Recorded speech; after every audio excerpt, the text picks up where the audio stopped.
بھڑکتی ہوئی آگ میں داخل ہونے سے قبل حضرت خلیل اللہ کے چہرے کے تیور دیدنی تھے. چہرے پہ کوئی گھبراہٹ نہیں تھی کہ مجھے آگ میں ڈال دیا جائے گا اور میں جل کے راکھ ہو جاؤں گا. وہ اس نشہ محبت میں تھے کہ یہ جو کچھ ہو رہا ہے میرے رب کے نام پہ ہو رہا ہے. تو اگر آگ میرے وجود کو راکھ بھی بنا دے تو یہ میری سرخودی ہے، یہ میری کامیابی ہے. اور وہ مسکراتے ہوئے آگ کی طرف بڑھے. حضرت جبریل امین حاضر خدمت ہو کے عرض گزار ہوئے، اگر آپ کہیں تو میں اللہ کی بارگاہ میں عرض کروں کہ اس آزمائش کو ٹال دیا جائے. تو فرمایا کہ میں تو آپ سے نہیں کہوں گا. تو کہا آپ اللہ کی بارگاہ میں خود عرض کر لیجئے. تو کہا کہ ان کفار کے دل میں کس نے یہ خیال ڈالا؟ کہا رب جلیل نے. کہا اگر جلیل کی یہ مرضی ہے تو خلیل کی بھی یہی مرضی ہے. جے سونا میرے دکھ وچ راضی تے میں سکھ نو چلے ڈاواں. اگر وہ اس پہ راضی ہے کہ میں آگ میں جلوں تو میں 100 جان سے قربان ہونے کے لیے تیار ہوں. پھر بھڑکتے ہوئے شعلے اور آگ کا وہ روشن الاؤ کہ اگر کوئی پرندہ بھی اڑ کے گزرے تو وہ بھی جل بھن کے کباب بن کے گر پڑتا. بے خطر کود پڑا آتش نمرود میں عشق، عقل ہے محو تماشائے لبے بام ابھی. بنیرے پہ کھڑی عقل سوچتی رہ گئی لیکن عشق نے چھلانگ بھی لگا دی. لیکن پھر جو کامیابی سمیٹی، جو کامرانی ہاتھ میں آئی، عزتوں کا جو تاج پہنایا گیا وہ انہی کا مقصوم تھا. اب حضرت سارہ سلام اللہ علیہا سے نکاح ہوا تو اولاد کی نعمت سے مالا مال نہیں کیے گئے. یہ ایک آزمائش تھی. اولاد تو ماں باپ کے سینے کا قرار ہے، روح کی تسکین ہوتی ہے. ان کو دیکھ کے وہ دوبارہ سے جوان ہو رہے ہوتے ہیں. ان کی کلفتیں تکلیفیں اولاد کو دیکھ کر کے مٹ جاتی ہیں. اور پھر اولاد بھی عمر کے آخری حصے کی ہو تو اس کو دیکھ کر کے جو تسکین بوڑھے باپ کو ہوتی ہے، میرے پاس تو ایسے لفظ نہیں ہیں کہ میں اس کیفیت کو بیان کر سکوں. اب حضرت خلیل اللہ اس عالم میں ایک بیٹے سے نوازے جاتے ہیں، نام اسماعیل رکھتے ہیں اور اس کو دیکھ دیکھ کے جیتے ہیں. لیکن اللہ نے ایک اور آزمائش ان پر ڈالی. کہا اس بیٹے کو اور اس کی ماں کو ایسی وادی میں چھوڑ آؤ جہاں انسانی وجود کیا حیوانی وجود بھی نہ ہو. اب یہ بات کہہ لینا بھی آسان ہے، سن لینا بھی آسان ہے، لیکن عملاً گزرنا پڑے تو دن کو تارے نظر آ جائیں. لیکن اللہ کا خلیل اللہ کے حکم کی تعمیل میں اپنی جوان سال بیوی اور نو مولود بیٹے کو لے کر کے وادی غیر ذی زرع میں پہنچتا ہے، جہاں آج مکہ المکرمہ ہے. آج تو وہاں آبادیاں ہیں، رونقیں ہیں. اس وقت جلے ہوئے سیاہ پہاڑ جیسے فولاد پگھلا کے ڈال دیا گیا ہو. کہیں کوئی چشمہ نہیں ہے، کہیں کوئی سبزہ نہیں ہے، کوئی حیوانی وجود نہیں. وہ وادی جس میں وحشت بھی قدم رکھتی تھی ڈر ڈر کے، جہاں پھرتے تھے آوارہ تھپیڑے باد سر سر کے، جہاں پر گھاس اگتی ہے، جہاں نہ پھول کھلتے ہیں، مگر وہ سرزمیں ہے آسماں بھی جھک کے ملتے ہیں. 2 نفوس پر مشتمل قافلہ اس وادی میں ٹھہرانے کے لیے حضرت خلیل اللہ پہنچتے ہیں. رات گزری. حضرت ابراہیم علیہ السلام نے سحر کے وقت اٹھ کے دعا مانگی اور اس مقدس قافلے کو اللہ کے سپرد کیا اور واپس پلٹنے لگے تو وفا شیار بیوی نے آگے بڑھ کے دامن تھاما اور کہا میرے شوہر نامدار، اس وادی بے آب و گیا میں ہمیں تنہا چھوڑ کے کہاں جا رہے ہیں؟ اب کیا جواب دیتے؟ خاموش رہے. تھوڑی دیر کے بعد پھر قدم اٹھنے لگے تو زوجہ کا ہاتھ بڑھا اور دامن پکڑ لیا. اس وادی غیر ذی زرع میں، بے آب و گیا وادی میں، جہاں انسانی وجود کیا حیوانی وجود بھی نہیں پایا جا رہا، اپنے نو نہال بیٹے کو اور مجھے چھوڑ کے کہاں جا رہے ہیں؟ حضرت خلیل نے کوئی جواب نہیں دیا. تھوڑی دیر بعد پھر قدم اٹھنے لگے تو پھر دامن پکڑا. حضرت خلیل کوئی جواب نہیں دیتے. تو حضرت حاجرہ نے پوچھا کیا یہ رب کا حکم تو نہیں؟ قال نعم، کہا ہاں یہ رب کا حکم ہی ہے۔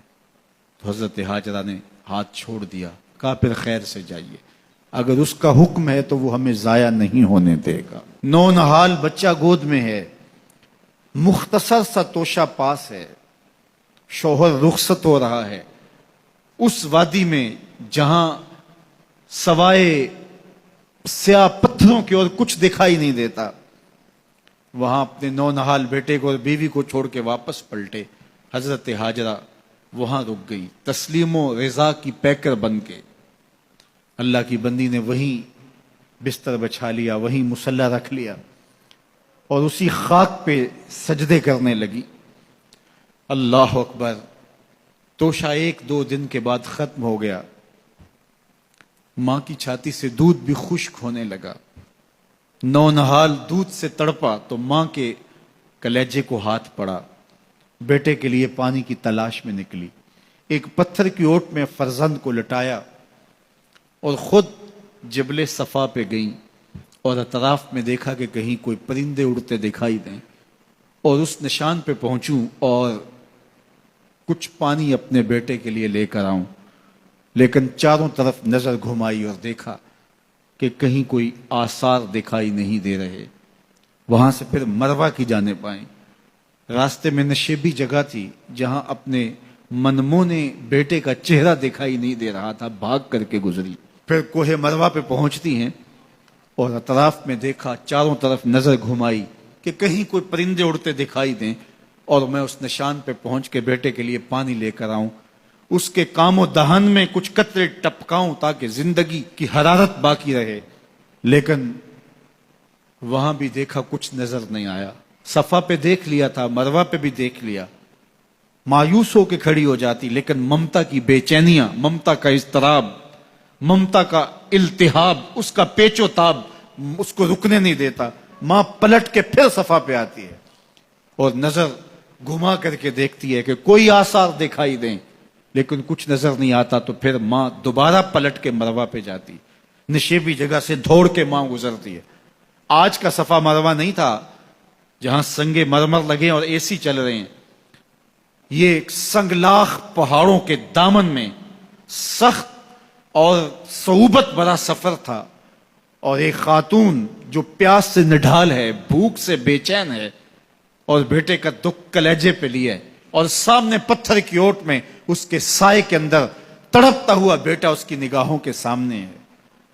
ماں پھر مروہ پہ پہنچتی ہے، دیکھتی ہے کہ وہاں بھی کوئی آثار نمودار نہیں ہوتے، لیکن بے چینی، بے قراری، التہاب، پیچ و تاب، اضطراب، بے چینیاں ماں کو پھر صفا پہ لے آتی ہیں۔